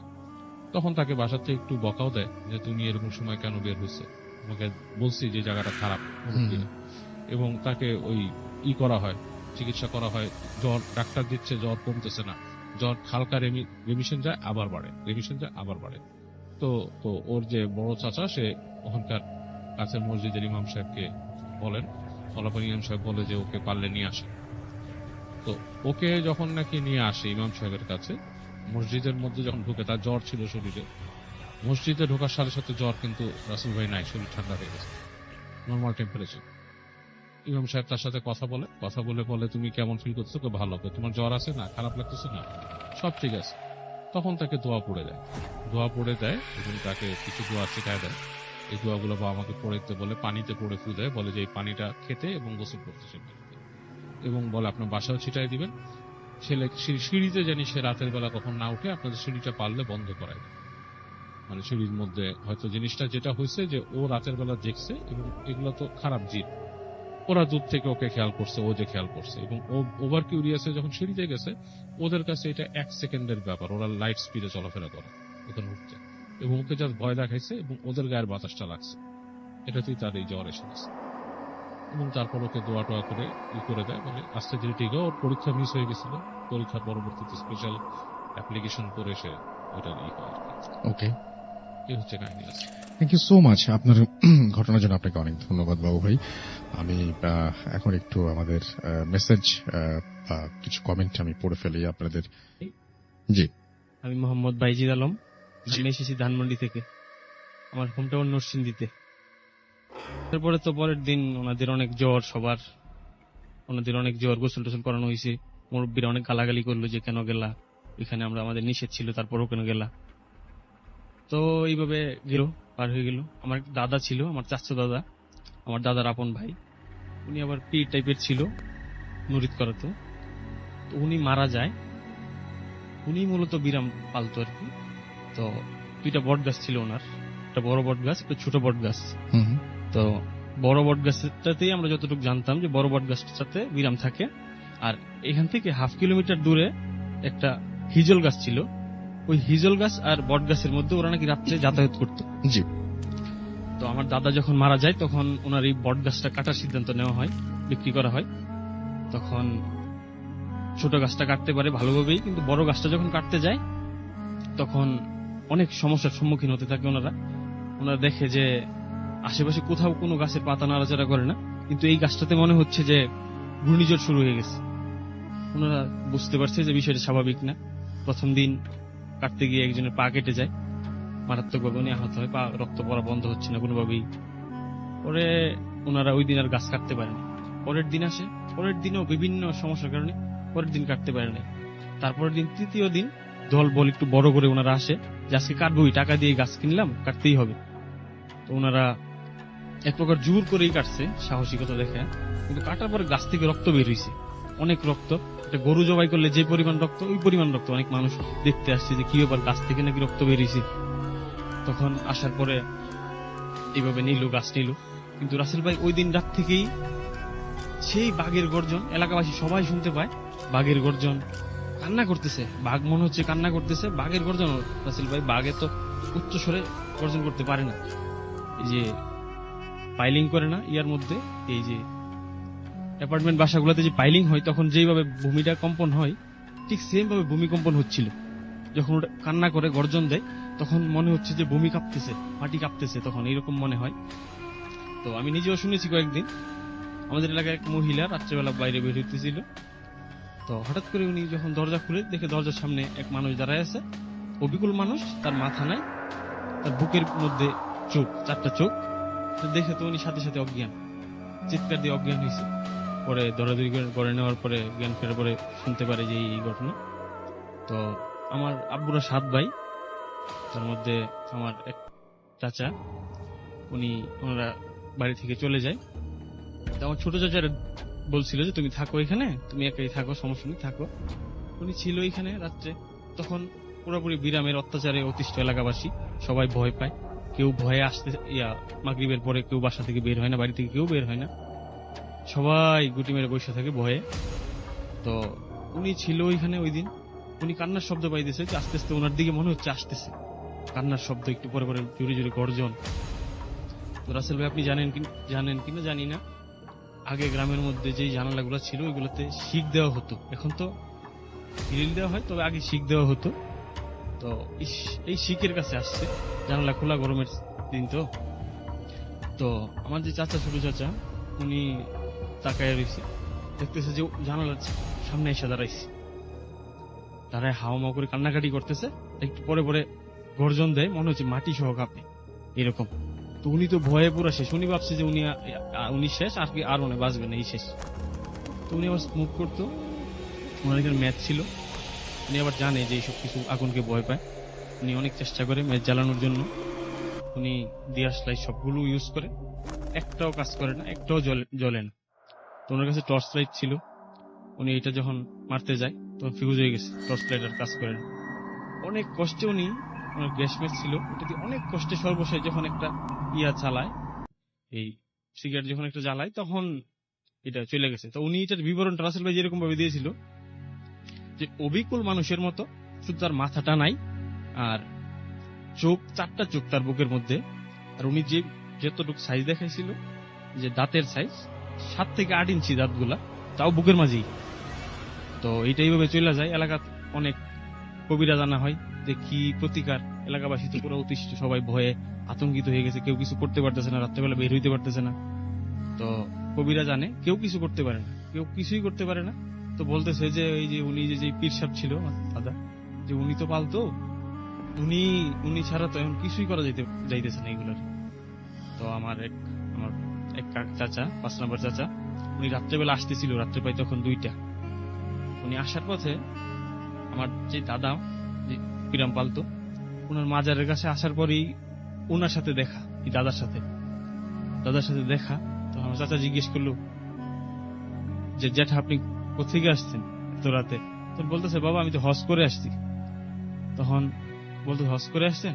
তো আমার চাচা যেভাবে দাঁড়ায় ছিল, ওনার ডান পাশেই ছিল মাজারটা, ওনার আবার একদম খেয়াল নাই যে এই দাদা মারা গেছে।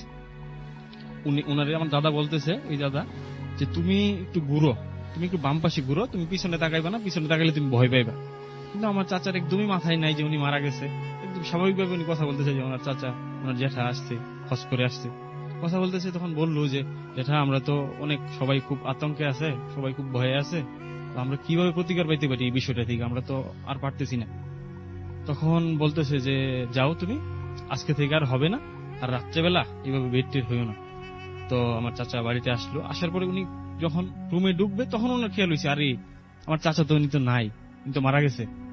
তখন উনি অনেক ভয় পেয়ে গেছে, বিষয়টা বুঝতে পারছে। আসলে ভাই তারপর থেকে আর কোনো সমস্যা হয়নি। এই ছিল আমার কাহিনী। Thank you so much. আপনার ঘটনার জন্য আপনাকে অনেক ধন্যবাদ, এবং আশা করছি যে এই ঘটনাটি আপনাদেরও ভালো লেগেছে। এবং আমি এখন যেটা করব সেটা হচ্ছে যে সরাসরি আপনাদেরকে আরো একটা ঘটনায় নিয়ে যাব।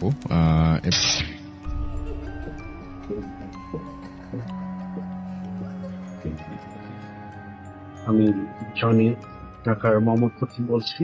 আমি ভূতের খুব পুরানো একজন শ্রোতা। আমি খুবই পছন্দ করি, কিন্তু সমস্যা একটাই, আমি আসলে খুব ভয়ও পাই। আর এই প্যারানর্মাল যে ব্যাপারগুলো, আসলে আমার জীবনে অনেক ঘটেছে। তো ছোট একটা ঘটনা আমি আপনাদের শেয়ার করব। এটা লাস্ট ইয়ার আমার সাথে আমার হাতে হয়ে যাওয়া একটা ঘটনা। আরেকটা জিনিস আমি বলে রাখি, সেটা হচ্ছে যে আমি মানে ওপর এতটাই আসলে আমার মনে হয় যে আমি অ্যাডিক্টেড। কারণ আমি এখন যখন মোটরসাইকেল চালাই তখন হেডফোন দিয়ে ডাউনলোড করছি। ইভেন তো আমি আপনার মানে প্রতি সপ্তাহে শুধু আমি নেট কিনি, মোবাইলের ডাটা কিনি শুধু এটার জন্য। মানে আমি কোথাও যদি কোনো কাজে যাই, কোথাও ধরেন উত্তরা যাচ্ছি, মোহাম্মদপুর থেকে, বা গুলশান যাচ্ছি, হোয়াট এভার, মানে ঢাকা শহর কোন জায়গায় মুভ করতে হইলে আমার কানে হেডফোন উইথ আপনার এই বোতাম। তো আমার মনে কি আমার লাইফটা চেঞ্জ হয়ে গেছে। আমি এটা ছাড়া আসলে করতে ভালো লাগে না, কারণ শুনতেছি, চালাইতেছি। হ্যাঁ, আমার বাচ্চা স্কুল থেকে আমার আনতে হয়, তখনও আমি এটা শুনি, চালাই। তো হোয়াট এভার, আমি ঘটনা চলে যাই। ঘটনা হচ্ছে 2018 সালের সেপ্টেম্বর মাসে, এই মাসেই আমি হজে রিটার্ন করবো। আমার হজ আল্লাহ খুব সুন্দরভাবেই পালন করি। তো বেসিক্যালি যারা হজে গেছে তারা দেখবে যে হজের মক্কার ঠিক পিছন সাইডটা বাইতুল মুআল্লা যে কবরস্থানটা, ওইখানে আমার হোটেল ছিল। তো হোটেলকে ওইখানে বন্ধু বলে, তো ওইখানে মূলত আমার হোটেলটা একটু পুরনোই ছিল, কিন্তু প্রত্যেকটা হোটেলে সেন্ট্রাল এসি এবং আপনার লিফটও থাকবেই। তো আমারটাও একটু খুব ভালো কন্ডিশন ছিল। একটা সমস্যা হচ্ছে যে যখন আপনি হোটেল থেকে মুভ করবেন দেখবেন প্রচুর পরিমাণে বিড়াল আপনার আশেপাশে আসবে। কুকুর রেয়ার, কুকুর দেখা যায় না বললেই চলে, কিন্তু বিড়াল অনেক অনেক বিড়াল। তবে এদের কোনো ময়লা আপনি রাস্তা পাবেন না। তো হোয়াটএভার এভাবে চলতেছিল। আমি পুরো 46 ডেজ আমি এখানে ছিলাম।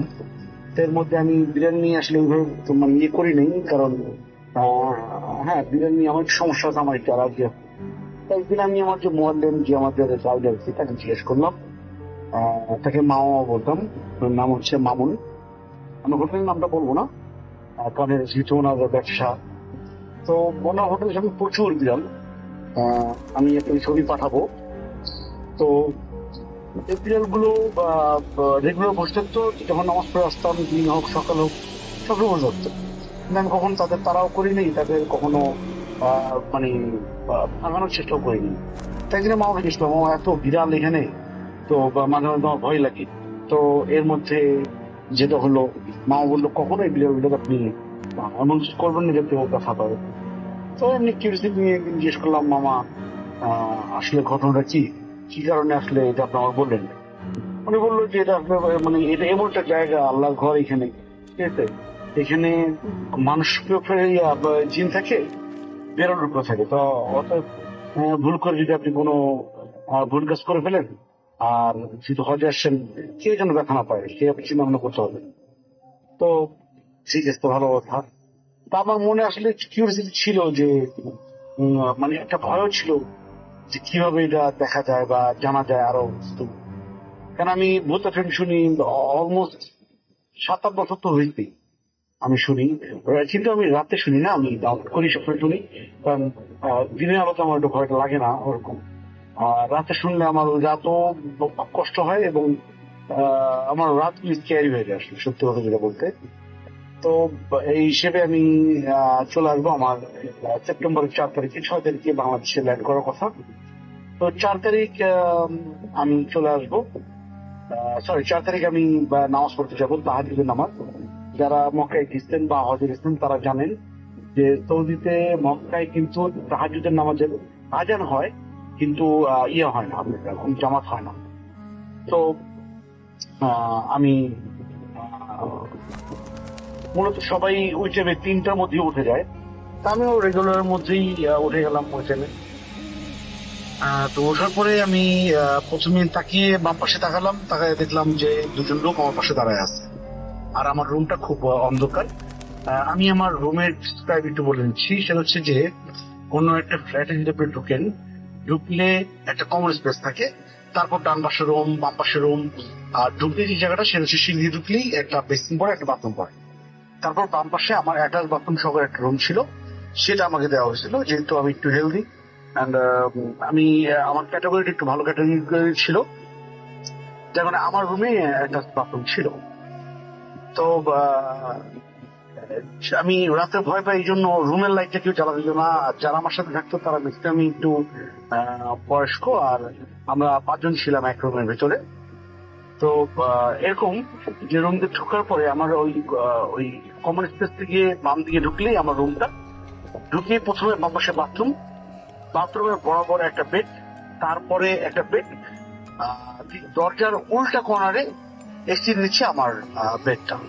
তো রুমগুলো খুব বড়, অ্যাপ্রক্স আপনার 300 স্কোয়ার ফিট তো হবেই, 300 স্কোয়ার ফিটের রুম। তো এখানে সিঙ্গেল বেড থাকে। তো আমি বেডে শুইলে ধরেন আমি রাত্রে দরজাটা খোলা রাখতাম যাতে ঘরটা একটু আরো কিছু থাকে, এবং ওই দরজার সাথে সাথে আমি বাথরুমের লাইটটা জ্বালাই দিয়েও বাথরুমের লাইটটা দরজাটা একটু খোলা রাখতাম। তো যদি কেউ এই আলোর মাঝখানে দাঁড়াইতে অবশ্যই রাসেল ভাই বুঝতে পারবো যে কয়জন বাকি দাঁড়াইতে, হয়তো চেহারা দেখতে পারবো না, কিন্তু অ্যাটলিস্ট তাদের ছায়াটা তো বুঝতে পারবো। তো আমার মনে হয়েছে আমি তাহাজ্জুদের নামাজ পড়ি হারাম শরীফে গিয়ে। তো আমি নর্মালি তাকাই দেখলাম যে দুজন দাঁড়ায় আছে। তো আরেকটা কথা বলে নিয়ে আসলে আমার এখানে টোটালি এই 46 ডেজ আমার ঘুম নিয়ে খুব সমস্যা হচ্ছে, বাট কারণ ওই যে 3 ঘন্টা একটা ডিফারেন্স থাকে, এই জন্য খুব কষ্ট হচ্ছে। তো আমি ঘুরে তাকাই দেখলাম যে দুজন লোক দাঁড়ায় আছে এবং আমার দিকে মুখ করে, মানে আমার দিকে মুখ করে তাকায় আসবে। তা আমি প্রথম মনে করলাম যে হয়তো আমাকে ডাকতে আসছে তাহাজ্জুদ নামাজের জন্য। তো ওইখানে দুজন দাঁড়াই আছে, তো আমি তাদের দেখে তারা যদি ডাকতেছে না, রুমটা অন্ধকার, তাদের আমি অবয় দেখতেছি, তো মনে করলাম হয়তো এখন সময় হয় নেই, এই জন্য ডাকতে সময় হলে আমার ঠিকই রাখ দিবে। তা আমি তাদের দেখে উল্টে ঘুরে গেলাম, দেওয়ালের দিকে মুখ করলাম। মুখ করার পর সাথে সাথে আমি চিন্তা করলাম, মানে আমার সেকেন্ড রাউন্ড আমার মাইন্ড কাজ করা শুরু করলো যে যদি তারা আমার ডাকতে আসে রুমের লাইট যাবে না কেন। তো এটা চিন্তা করে আমি তাকাইলাম, তারা দেখলাম দাঁড়ায় আছে। তো রুমটা অন্ধকার, আর স্বাভাবিক আমার রুমে যদি সব আমি 5 জনের মধ্যে 3জনই বয়স্ক, সেক্ষেত্রে তারা অবশ্যই রুম তো লাইট জ্বালাবি, কিন্তু দেখলাম যে দাঁড়াই আছে। তখন আমি প্রথমবার জিজ্ঞেস করলাম কে, দ্বিতীয়বার জিজ্ঞেস করলাম কে, তৃতীয়বার আমি জিজ্ঞেস করলাম কে বলে আমি চিৎকার দিয়ে উঠলাম। চিৎকার তার সাথে সাথে আমি আমার রুমে যাওয়ার ছিল, তারা সব উঠে গেল। উঠলো, উঠে জিজ্ঞেস করতে আমার নাম আসল নাম হচ্ছে আরিফ, ডাক নাম জনি। তো আমার হ্যাঁ আরিফের কি, আমি বললাম না ভাই কিছু হয় নাই, মনে হয় কাজ যদি আমার সময় হয়েছে। কয় না, মাত্র তো 2টা বাজে, আরো 1 ঘন্টা আছে ঘুমান।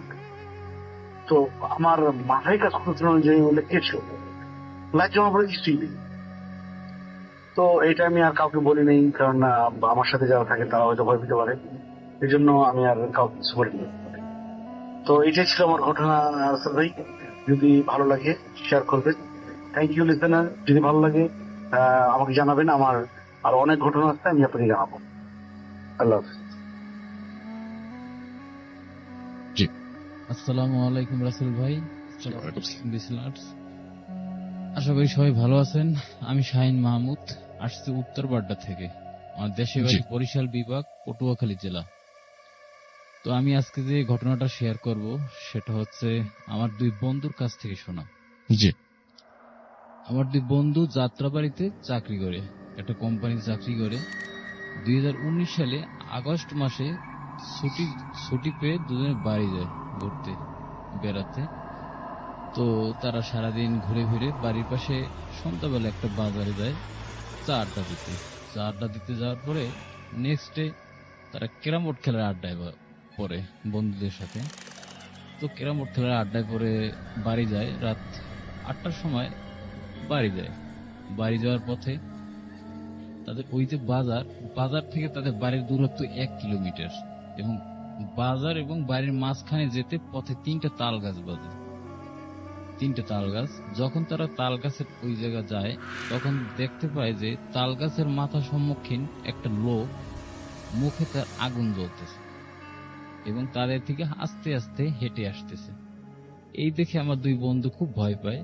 ভয় পেয়ে তারা পিছনে ব্যাক করে আবার বাজারে চলে আসে এবং মনে মনে তারা দুজনে বলতে থাকে যে বাজার শেষে 10টা বা 11টার সময় বাড়ি হয়তো বাজার দোকানপাট বন্ধ করলে দোকানের লোকজন পাওয়া যাবে বাড়ি যাওয়ার জন্য। এই জন্য তারা আবার যে ক্যারাম বোর্ড খেলা আবার মনোযোগ দেয়।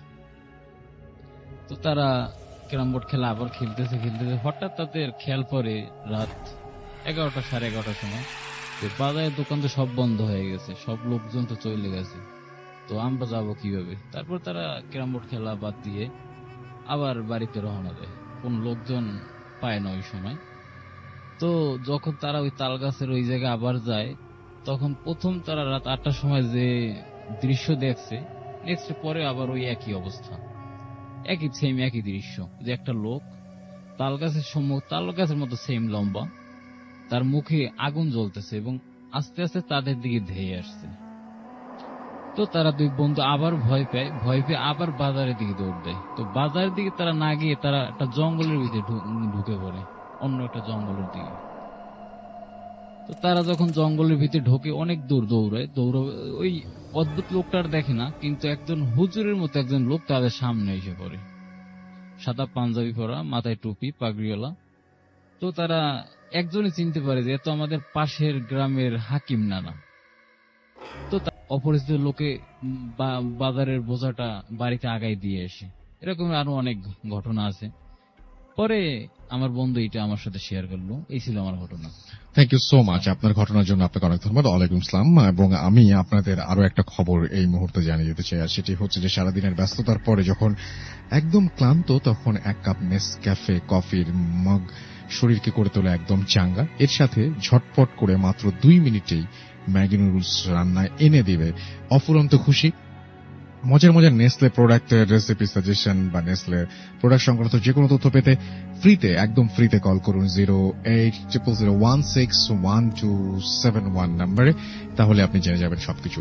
আমরা যেটা করব সেটা হচ্ছে যে আজকের মতো আমরা বিদায় নিব না এখনই, তবে আমরা আপনাদের জন্য একটা ফ্রাইডে 13th ওপরে একটা ক্লিপ প্লে করব, এবং আমি তার আগে আপনাদের কিছু মেসেজও পড়বো। হ্যাঁ, রাইট, আমি বলেছিলাম যে আপনাদের কিছু মেসেজ পড়বো, সেই মেসেজগুলো আমি পড়ে ফেলতে চাই।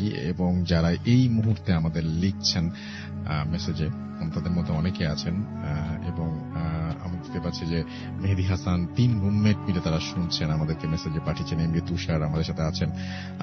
দেখতে পাচ্ছি আদি রহমান, এবং তিনি লিখেছেন যে ওয়ার্ল্ডের অনেক জায়গা থেকে ভূত এফএম শুনেছি, মোস্ট পপুলার রেডিও শো হচ্ছে ভূত FM, we love your show. অনেক লম্বা লম্বা মেসেজ অনেকে পাঠাচ্ছেন। মুরসালিন মায়ান আমাদের সাথে আছেন, আমি সব সময় নিয়ে পড়বো ইনশাল্লাহ। এহসান হাবিব আমাদের সাথে আছেন, তাহারিমা তাবাসসুম আমাদের সাথে আছেন দেখতে পাচ্ছি, রাফসান এছাড়াও আমাদের সাথে আছেন দেখতে পাচ্ছি, আপন শাহিন আমাদের সাথে আছেন, সাদিক এছাড়াও আছেন আমাদের সাথে, নাকিব হাসান নাইফ আমাদের সাথে আছেন দেখতে পাচ্ছি, আহমেদ ইরফান সহ আরো অনেকে। তো যাই হোক, আজকের মতো আমরা বিদায় নিতে চাচ্ছি, তবে বিদায় নেওয়ার আগে এখনই শেষ করছি না। আমরা সবাই জানি যে আজকে আমরা যখন শো শুরু করেছিলাম তখন ফ্রাইডে 13th ছিল, সুতরাং ফ্রাইডে 13th উপর অবশ্যই একটা ক্লিপ প্লে করব। এবং আপনারা সবাই জানেন যে অলরেডি 14 ডিসেম্বর হয়ে গেছে। 14 ডিসেম্বর বুদ্ধিজীবী দিবস। আমাদের সবচাইতে মেধাবী সন্তানদের, আমাদের যারা আমাদের সামনের দিকে এগিয়ে নিয়ে যাবেন, যারা বাংলাদেশকে দিক নির্দেশনা দিবেন, তাদেরকে হত্যার মাধ্যমে, এক নৃশংস হত্যার মাধ্যমে এক কালো অধ্যায় সূচিত হয় ইতিহাসে। এবং সেইটা আমরা সেই বুদ্ধিজীবীদের স্মরণ করছি শ্রদ্ধা ভরে। এবং বাংলাদেশ এমন একটা বাঙালি জাতি, এমন একটা জাতি যারা বারবার ঘুরে দাঁড়াতে জানে। তো আমাদের যে পঙ্গু করে দেওয়ার কথা ছিল, আমাদের যে একেবারে নিঃশেষ করে দেওয়ার কথা ছিল, সেখান থেকে কিন্তু আমরা আবারও ঘুরে দাঁড়াতে পেরেছি। কিন্তু আমাদের সেই মেধাবী সন্তানরা যদি আজ বেঁচে থাকতেন, তাহলে হয়তো আমাদের এই গতি আরো অনেক বেশি ত্বরান্বিত হতো। তো আমরা ফ্রাইডে 13th পরেই আমরা আবারও তাদের স্মরণে প্লে করব সবকটা জানালা খুলে দাও না। এবং সেই সাথে আমরা বিদায় নিব। আজকের মতো এখানে শেষ করছি। কথা হবে আবারও আগামী শুক্রবার। সেই পর্যন্ত সবাই ভালো থাকুন, সুস্থ থাকুন, মোস্ট ইম্পর্টেন্টলি সুস্থ থাকুন, এবং আমাদেরকে অবশ্যই ঘটনা পাঠাতে ভুলবেন না। আজকের মতো এখানেই শেষ করছি। টাটা।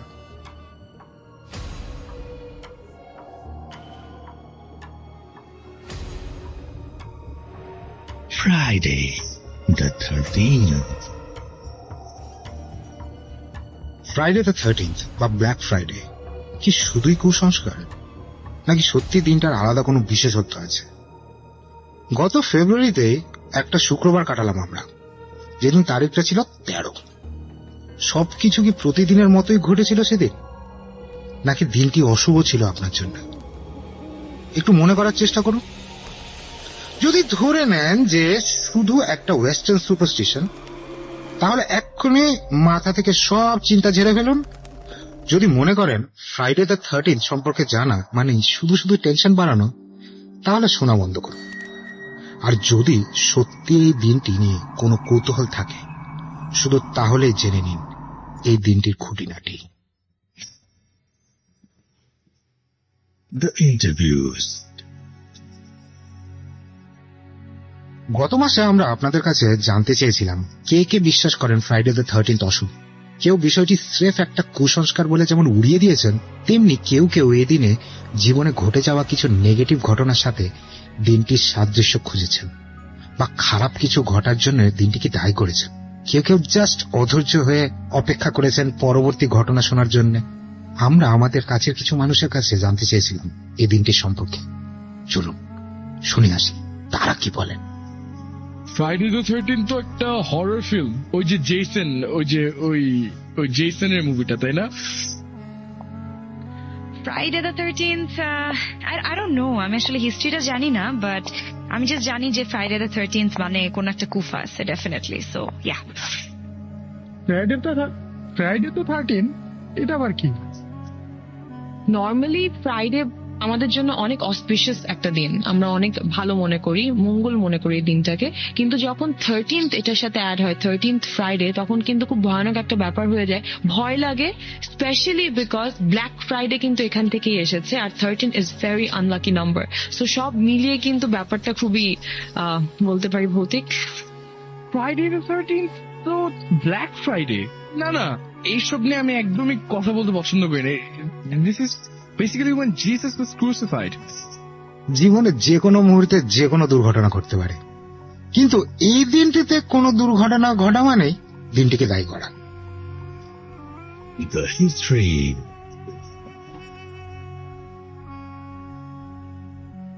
এবার চলুন জেনে আসি পশ্চিমা পৃথিবী কি ভাবে এই দিনটিকে নিয়ে।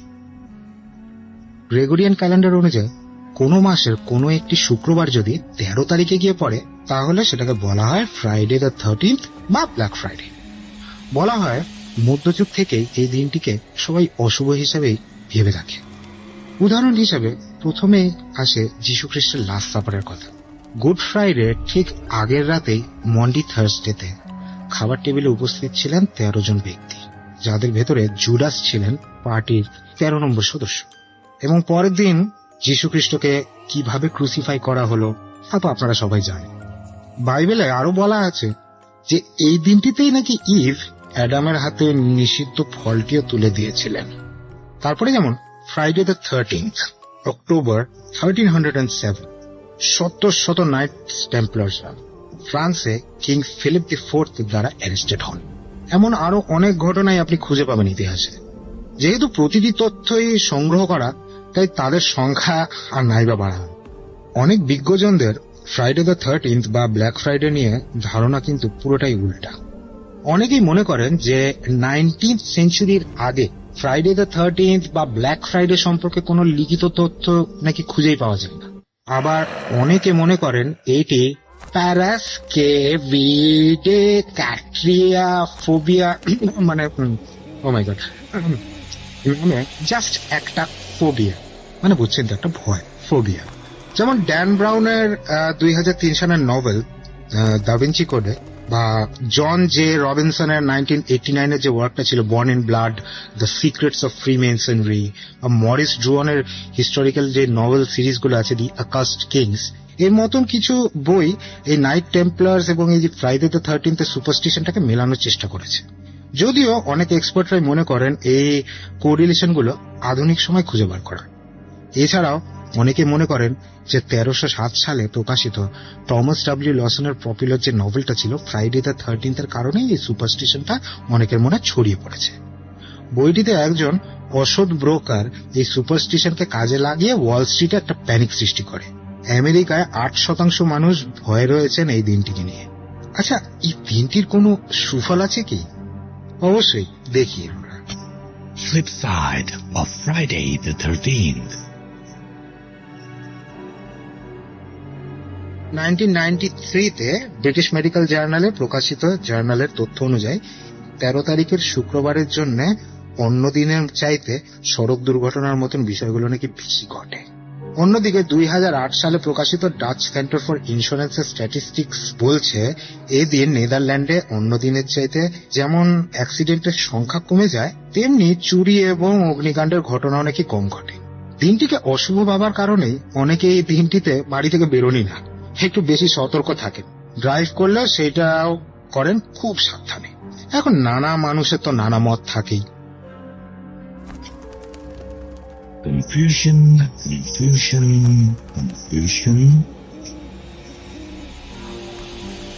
অনেকে মনে করেন নিউমারোলজিতে 12 সংখ্যাটির অর্থ কমপ্লিটনেস।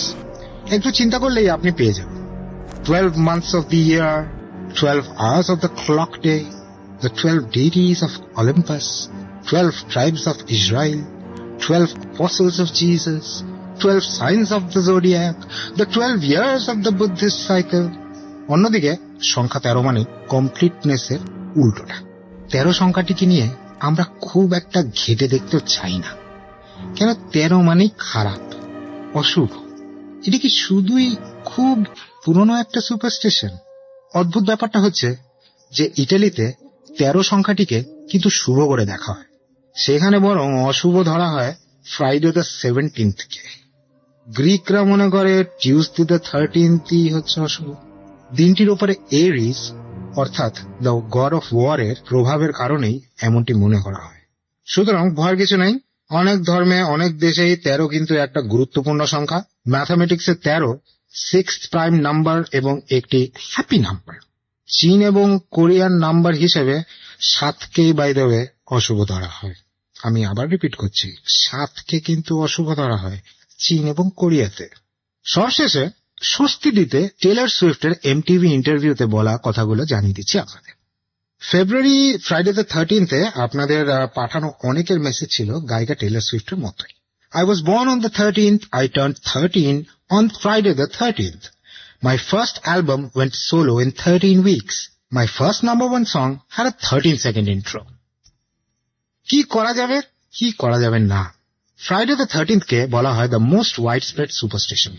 আর সে কারণে যে কোনো নতুন ব্যবসা শুরুর জন্য এই দিনটিকে বেসিক্যালি অমঙ্গলজনক বলেই ধরা হয়। অনেকে দূরের যাত্রা বাতিল করে দেন এই দিন। কিছু কিছু নিষেধাজ্ঞা বেশ অদ্ভুত ধরনের, যেমন এই দিন অনেকেই ঘরের ভেতরে ছাতা মেলতে নিষেধ করেন। ঘরের ভেতরে ছাতা, হ্যাঁ, বড় ধরনের সারপ্রাইজ এড়িয়ে চলতে পরামর্শ দেন। ওকে, সারপ্রাইজ। চাঁদের নিচে কাউকে কোনো কথা দেওয়া থেকে বিরত থাকতে বলেন কেউ কেউ। আর কেউ নন, স্বয়ং শেক্সপিয়ার বলেছেন, O swear not by the moon, the inconstant moon, that monthly changes in her circle orb, lest that thy love prove likewise variable. বলেছেন Juliet Capulet in Shakespeare's most famous tragedy. বুঝছেন তো কোনটা? বন্ধু বান্ধব নিয়ে খাবার খেতে যাচ্ছেন, খুব ভালো কথা। অতিথি সংখ্যাটা 13 বা 13 কম অনেকে বলেন রাখতে আর কি এই দিনে। অনেকে আবার বলেন যে এই দিনে নাকি আয়না ঢেকে রাখতে হয়। আবার অনেকে বলেন যে এই দিনে কোনো মাছের প্রচলিত নাম মুখে নাকি আনতে নেই। যেমন ধরুন ইলিশ মাছ না বলে আপনি যদি এখন টেনিউলোসা ইলিশা বলেন, মানে যেটা হচ্ছে কি বেসিক্যালি ইলিশ মাছের বৈজ্ঞানিক নাম, তাহলে হয়তো ঠিকঠাক থাকবে আর কি। অনেকে রাতে শোবার সময় যে পাশ হয়ে শোন উঠতে চান সেই পাশ দিয়ে। বিশেষ করে দেয়ালের দিকে ফিরে ঘুম ভাঙলে ধরা হয় নাকি ব্যাড লাক। এমন আরো অনেক কিছু ভাবেন পশ্চিমা দেশের মানুষেরা। কি ভাবছেন? ভাবছেন না যে জাতি হিসেবে অ্যাকচুয়ালি বাঙালিরা অনেক কম কুসংস্কারাচ্ছন্ন? সত্যিই তাই। ধরে নিতে পারেন যে ফ্রাইডে দ্য 13th জাস্ট একটা সুসংস্কার, এটি একটি ফোবিয়া।